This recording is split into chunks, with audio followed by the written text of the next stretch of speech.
Yeah. So I was watching.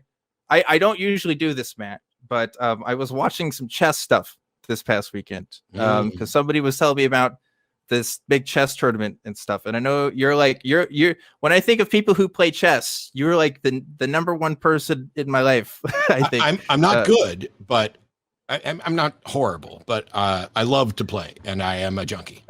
So like you have to explain to me like how, because I don't, so there's a whole new like community of chess online kind of like shit talking and stuff. There's like a lot of drama and stuff in the chess community. I like it's a whole other world to me. I don't really understand it.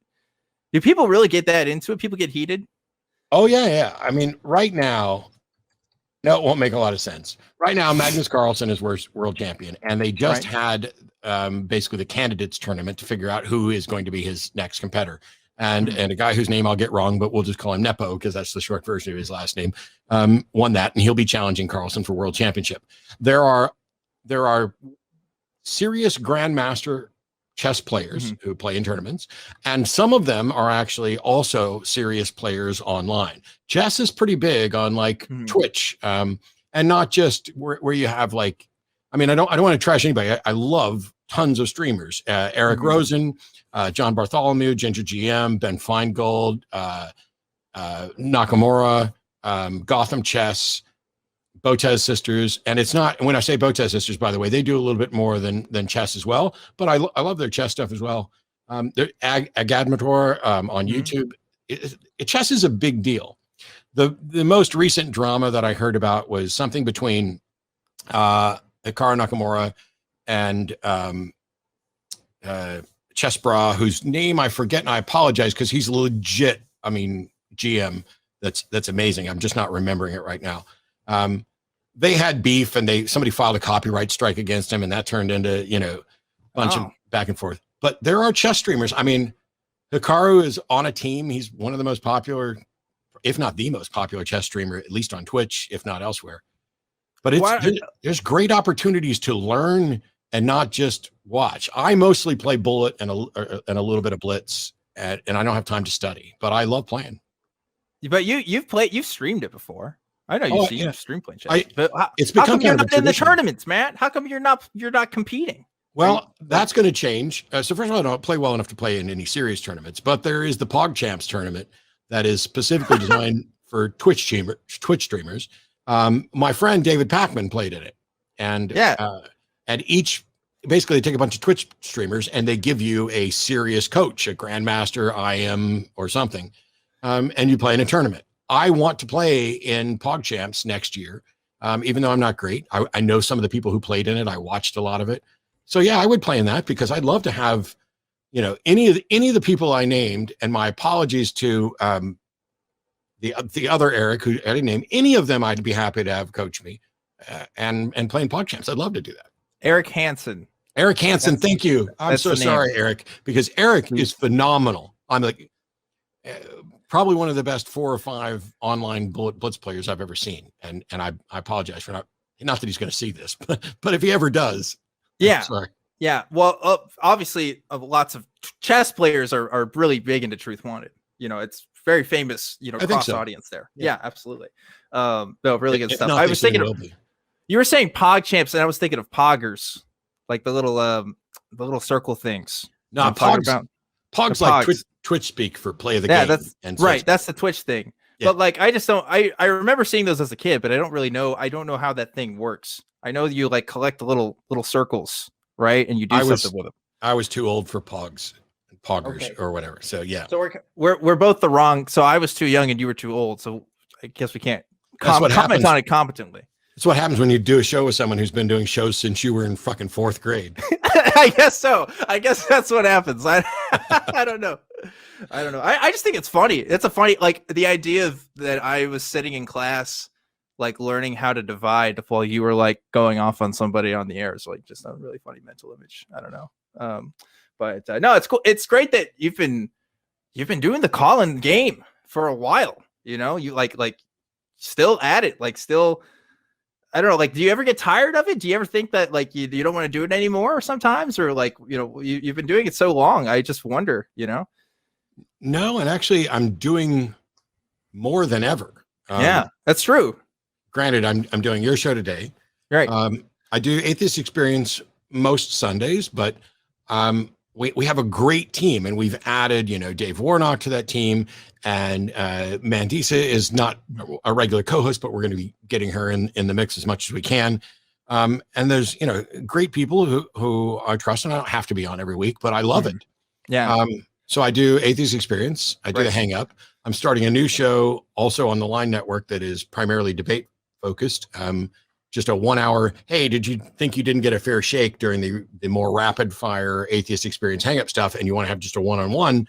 I'm doing that. On Sunday, I'm doing Atheist Experience and the Line. Mm-hmm. And I'm building up a rig so that I can do some of these shows on the road. Since we now know I can do it from anywhere. I mean, the video quality won't be as good as it is here because I've built a studio in my house. I built 2 studios in my house. But yeah, I think it's cool. Like, I think if you asked, people maybe 5-10 years ago, if call-in shows would still be a thing, like in the year 2021, I think most people would say no, but I think like Twitch and just like, streaming services in general have really like boosted the popularity of a lot of these shows. I mean, outside of just, all the atheist community of Austin shows, I mean, there's still lots of people doing the format for different reasons. So it's interesting to see how it's still just alive and kicking. I wonder myself too. I'm like, how long am I going to be doing the call-in show thing? When is it not going to be like a viable format anymore? But I don't know. It seems like it's going okay, right? Yeah. So I don't see any real end to it. Because it's not like people are going to stop believing things that are irrational and unfounded. Sure. I got pretty good job security. I don't think the world's going to become, 100% skeptic and free of religion and superstition tomorrow. There is that. It might be the opposite. And then you might need that job security because there'll be even less of us in the future. Well, how long have you been doing Truth Wanted? Since 2018. So about a little over 2 years. Yeah. So you've already made it past the hurdle. As somebody who's watched people come in a lot, there are some people who come in gung-ho. I want to do a show. I want to work on something. And some of them have the skill set to make it work and some don't. But one of the things I've always loved is that the atheist community of Austin, between the various shows we have, we're willing to give anybody a shot. And you've been successful. And in theory. And well, I mean, also a lot of people will quit. Some people quit after one episode because it's just too hard. And some people quit, later on because life gets in the way and they get distracted or the show's not growing at the rate. There are some people who get into this to get famous on YouTube because that's a thing now. I don't have any interest in that. I never had any interest in being popular or famous. I just wanted to support skepticism, humanism, and atheism and reach out to people. And it's clear that you are the same way, as are most of the people that I know who are involved with ACA stuff. Yeah, I'd say that's true. Yeah, for pretty much all of our, I mean, like I consider this is a volunteer project, and I really like that. And props to you too, man. I mean, you've been doing AXP for such a long time, but like, I've never heard you say like, oh, AXP is like my show, It's like, not. even though I would argue that most people know the show because of you. I would go as far as to say that. But like, you've never, as long as I've worked with you, at least I've never heard you, I've never given that vibe that like, oh, this is Matt's thing, like it's always been like a group thing. We've always been working with people behind the scenes with making this stuff happen. And like I enjoy being a personality for the ACA. I love it. It's great. But like I always wish that everybody who watches these shows could really come to Austin, not right now, but in the future could come to Austin and really see like, we really are like a whole community down here, like doing this stuff. And there's a lot of people that help make this machine work, these shows work. And I enjoy it. It's great. I'm the same way. I don't care if I get super famous or if I don't get money from this anyway, but like, it's like, I enjoy the work. I don't know. I enjoy feeling like I'm making a difference, and I think I do. And I think you do too. So it's a good feeling. That's enough for me. So it's fun stuff. I wish people could see it more. So first of all, it wasn't my show when I got there. I am the producer, but we have an executive producer for all of ACA content. So there's someone who can override any decision or almost any decision that I want to make. You can't force me to do a show with somebody I don't want to do it with. Sure. Yeah. But it's been that way the whole time. Somebody in chat asked, I don't know any atheist YouTubers who are trying to become famous. I do, but I won't name them. I was gonna say I think I do too, but I bet I could name 4 off the top of my head that both of us know. Yeah, but probably. But that's good, because what it shows is the people who have that as a goal are not reaching the same people that others are reaching. Yeah, and but I'm fine if I don't want to poo-poo anybody.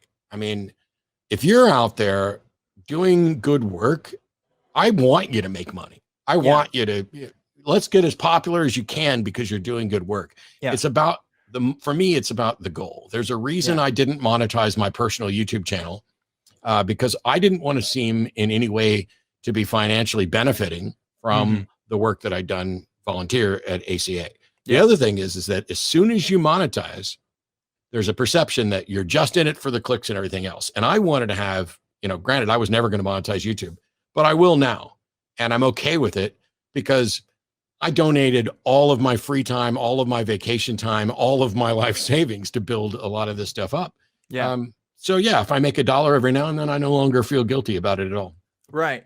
Yeah. Like I, like you said, it's like, I think people should put their best talents forward. Like if you're able to like write great blog posts, like definitely do that. Like if you're able to help out in production, like the ACA, always has volunteer opportunities, but even if it's not with us, like if you have other projects that you can do that for, go for it. Like for me, like I am best if you put a camera in front of me and I'll talk in front of a microphone for an hour and a half, I'll do that, and not everybody can do that. I'm glad that that's something I can do for the community and like activism as a whole. But like I always encourage people to figure that out for themselves, what you can do to contribute. And it might not be just one thing, obviously, but there's always more that people can do, even just organizing a Facebook group for people. I mean, like there's always so much more. You don't have to have a YouTube channel. You don't have to, buy a bunch of equipment or, figure out how to make videos and go through that whole production process. Like there's lots of ways to get a voice out there. So yeah. And somebody asked me about that today. They were like, because I was streaming and playing Isaac and somebody donated and that was just for me personally. That has nothing to do with activism. Yeah. They were asking this question of, hey, what can people do if they're not able to donate financially? And I can't say it enough. While the movement definitely needs money because it costs money to do things. Yes. There are so many more things that you can do. You first of all, if you don't have a local organization in your area, you can start one. And once you get that in that organization, you need somebody who's going to schedule the meetups, who may offer a venue. Maybe we need someone who has accounting experience to help, to handle the donations that are coming in. Maybe we need someone with legal experience to file paperwork on making us a 501c3 or trademarking our stuff. Maybe we just need someone to show up, set up chairs before an event and take the chairs down. Maybe somebody needs to pick up the food that somebody else paid for. Maybe, I mean, it could be anything. Everybody has something they contribute, including just being a smiling, welcoming face, so that you have a community that when people show up, it's not the same 5 dour or giddy white guys with beards patting themselves on the back for not believing in God anymore and trashing whatever thing they feel like trashing that day. Yep. It's true. And that's probably my favorite thing about doing things now is, and I've talked about this a lot on the show, but just seeing the growing diversity of people that don't look like you or me doing this stuff, and I really appreciate that now. Like the community is just a really different place than it was, 5-10 years ago, even before I was a part of it. But like can see it. You can see it if you look at sort of the history, at least of the community online and stuff, right? There's obviously different communities in different places. People have asked me, hey, how long are you going to do Atheist Experience? Well, I'll do it as long as I feel I'm doing okay, and as long as the ACA thinks I'm doing okay. But I'm working to make sure that if and when I leave the show, whatever's left of the show looks as little like me on the surface as possible. I don't think I need to be followed up by another, cishet white dude, bald with a beard, because that's becoming kind of a stereotype. There was, because we had Ashley and then me, and it's coincidence that I got my hair. Yeah, but it's a good thing I can't grow a beard. That's all I'll say right now. I don't know where this is going to be in a couple of years, but we'll see. Yeah, but yeah, I think we're doing great, and it's one of the things. I know that the Truth Wanted's been your baby, but also you've had Puck on recently, and this is what happens when the shows start growing. Yeah, is let's get as many different faces and names in there, because we want people to recognize that this isn't the same club that it was 20 years ago. Oh yeah, that's why I try to bring in new guests every single week. Like I want to show off all the spectrums of different people that contribute to this community and stuff. And it's been really great doing this. I know. I mean, I can relate to you now in the sense that like I get why, you know, this is really satisfying doing shows like this and stuff. And so I encourage other people. Hey, if you have a voice and you want to put it out there, yeah, try YouTube. But hey, YouTube's not the only thing you can do. Let me tell you, lots of avenues. Let me tell you, as rewarding as this is, yeah. When I go, and you talked about this not being my show, Atheist Experience.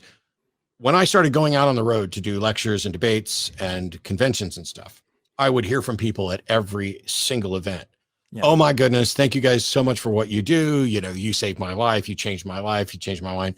And they, you know, there were, every time somebody's like, oh, I love your show, I'm remind them, well, it's not mine. I'm the host and producer, but it's ACA's, and I will share what, you know, tell everybody when I get back home.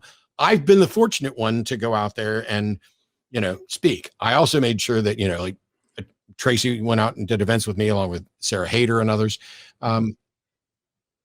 I do magic shows on occasion, and I realized that while I love the audience response during a magic show, I love doing magic. I love the response and the feedback from all of that. Mm-hmm. I also love, and probably love more, the response that I get for doing atheist, humanist, skeptical activism. Mm-hmm. When I was touring with Sam Harris and Richard Dawkins, and we got to London, and there's 3,500 people in this great theater there, and they announce my name, and I walk out on stage, and people are, you know, on their feet and clapping and everything else. It's not like, oh, we love you, you're a celebrity. That is, we really appreciate the work that you've been doing and the impact that it's had. And that's fundamentally different. It's not the same thing. You do a magic show. It's like, oh, you're really good at the magic, and we love, you know, the whatever movie you were in for the celebrities. But when people, man, it's just, I can't say enough good things about how fortunate I've been and how much I appreciate the people who appreciate what you and I and others do. Yeah, absolutely. Like I feel the same way, in the sense that every nice comment I've seen is just like, wow, like that's incredible that you think that this is so awesome. Like you know, when I was first really getting myself involved in the community and meeting like really wonderful names that just do all these kinds of works, and actually developing friendships with some of them, I realized like, oh, all of these people are amazing people. They do awesome stuff, but they're people just like me, and I can do this too. You know, it was a very empowering feeling for the most part. So I wish to give that to other people as well. And want people to know that, hey, like this is an open space. We want more people to share their voices and do what they want. But we are getting close to time here. We're going over time than I usually do for calls. You ready to get some calls here, man? I'm always ready for calls. Yeah, let's do it. We are going to switch to calls then, folks. But before we get to calls, we have to shout out the patron of the week. Every single week, we give a shout out to the patrons on patreon.com/truthwanted. For everybody that donates, but we always shout out one in particular, and this week's patron is going to be on screen here in just a second. Patron of the week this week is Allie K. Thank you, Allie K, for donating. And if you like to donate to Truth Wanted, you can do that. Again, patreon.com/truthwanted.